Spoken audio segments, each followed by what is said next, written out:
नमस्कार मित्रांनो, आज आहे व्लॉग सिरीजचा डे 5. आज पण मी हॉस्पिटलमधनं दिवसाची सुरुवात केली कारण की चेकअपसाठी जायचं होतं. त्यानंतर कॅफेमधली जी मायनर कामं होती, बॉक्स बनवून घेतले, ती उरकली. त्यानंतर सस्ते रोनाल्डो कसे बनता येईल याची ट्रेनिंग घेतली. त्यानंतर हा जो शर्ट घातलेला आहे त्यावर शुभम भाऊ आहे, त्याला आज आपल्यामधून जाऊन 11 महिने पूर्ण झाले तर त्याला पण मिस केलं.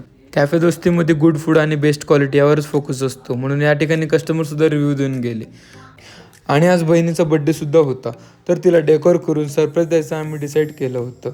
बड्डेच्या स्टार्टिंगला मी तिचं ऑप्शन करून मॉडर्न पद्धतीने तिला ओवाळणी करून गंध लावून घेतला. त्यानंतर तिने केक कट करून सेलिब्रेशनला स्टार्ट केलं. हे तिचं बड्डे गिफ्ट आणि तिच्या घरी आम्ही जेवण करायला निघालो. रस्त्यातून जाताना बारक्या बहिणीची आणि आमची मजामस्ती चालू होती. घरी जाऊन सुद्धा तिला सुट्टी काही दिली नाही. त्यानंतर आमची पण वेगळ्याच लेवलची मजामस्ती या ठिकाणी सुरू झाली.